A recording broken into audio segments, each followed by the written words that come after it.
Working on our short vowels again this week. And so we're going to start today by reviewing the sounds that our short vowels make. And then we will be practicing how to blend some of the words that will be in your story. So at the top of the paper, the first column that you have is the A with the little breve mark on top. That indicates it's the short A that says ah. Go ahead and repeat after me. Say ah. Okay, then next to it is your E with the breve, meaning short E that says eh. Go ahead and say eh. Next to the E is the I with the breve mark. So a short I says I. Go ahead and repeat that. Say I. Next to the I is your O with the breve mark. It's a short O. So say ah. Your mouth drops all the way. Say ah. And then you have your U with the breve mark. So the short U says Go ahead and say Good job. Now I'm going to be putting some words on the chart. And as I do them, I want you to practice blending those sounds together. So this one's going to go first with our short A words. So we're going to have a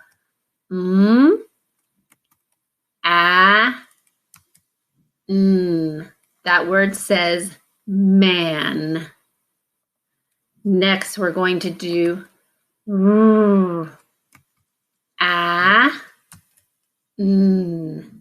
Put it together, ran. Now we have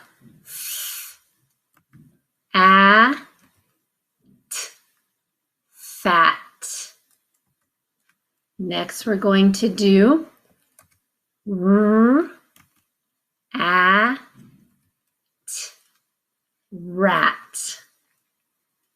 Try this one.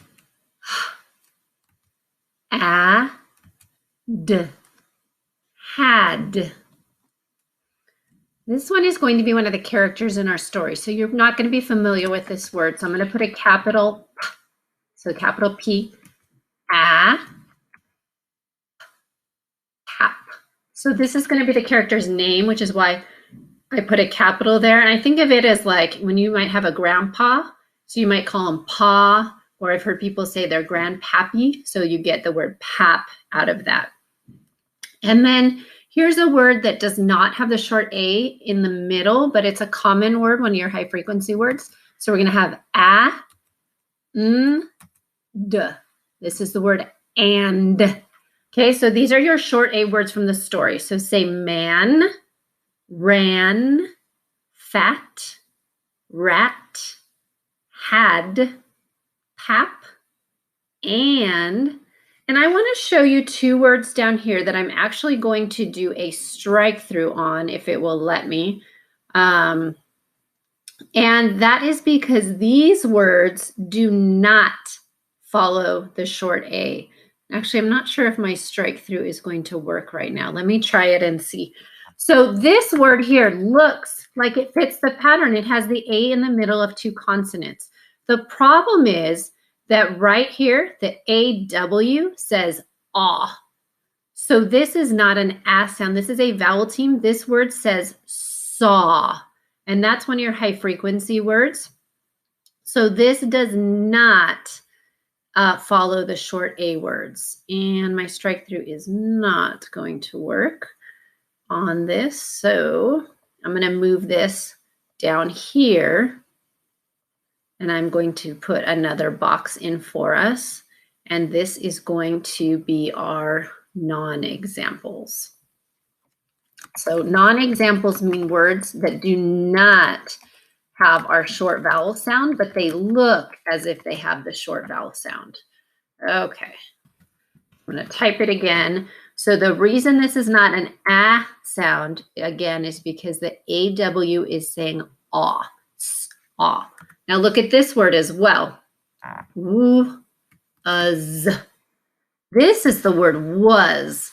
And this word is tricky because it looks like it would be like we would pronounce it was, but this vowel sound is actually the short U sound, So, and then the S sounds like the Z voiced S. So this does not fit the pattern either of our short A sound, even though they look like they would. Here's one more too. Ooh, it looks like walk. We don't pronounce it that. This AL is actually making the sound aw, walk. So even though it looks like it would be a short A sound, these words will be in your story, but they do not make the short A sound, even though they look like they fit the pattern. So you have to practice these separate from the other words. Now we're going to move on to our short E that says eh. Okay, so here's one. P, eh, t. This is the word pet.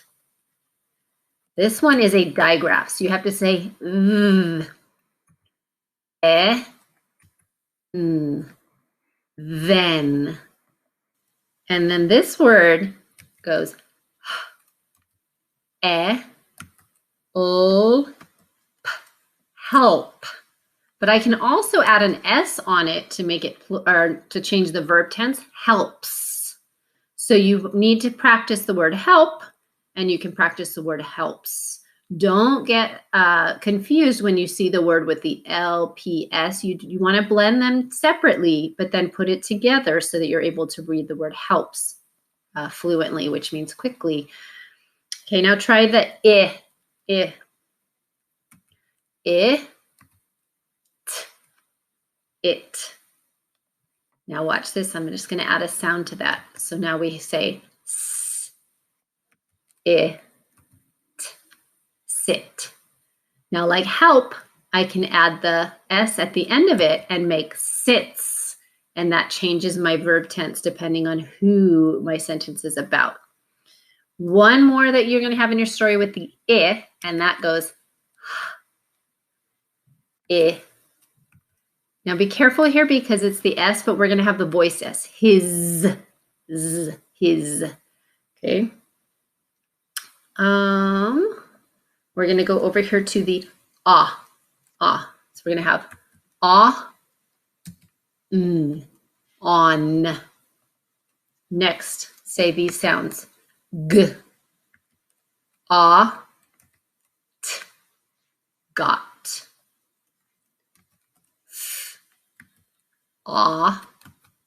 X, fox. P, mop. Now a mop can be the cleaning tool that you use to clean the floor with some water, but it can also be the verb, meaning I am going to mop the floor. Now I can add an S, and this could mean I have lots of mops, but it could also be the action, like he mops the floor. So this one is a multiple meaning word, and so we have to pay attention to the way it's used in the sentence for our story to understand what's happening. Okay, say this one.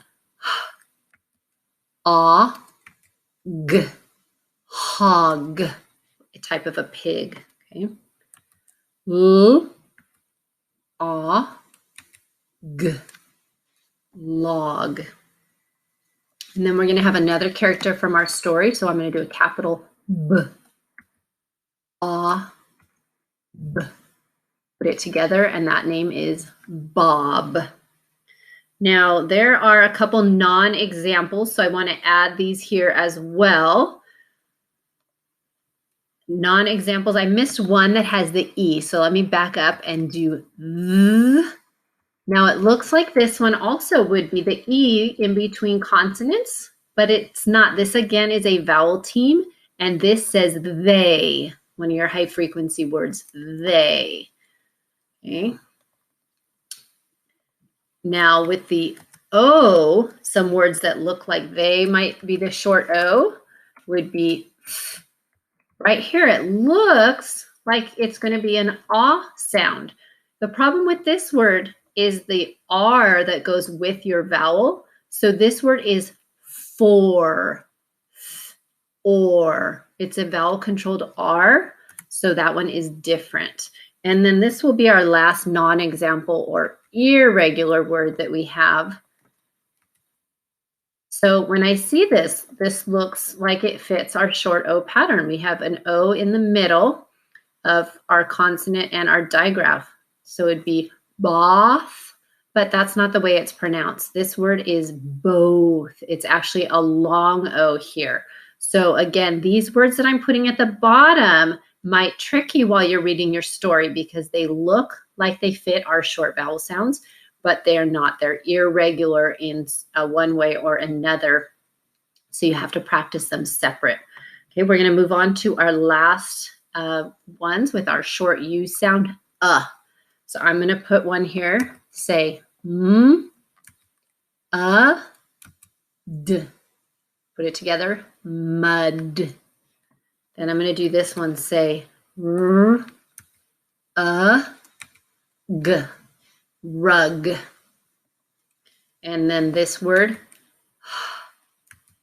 hum.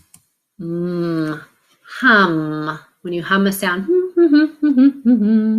now hum, again, like some of the other words, we can add this S at the end, hums.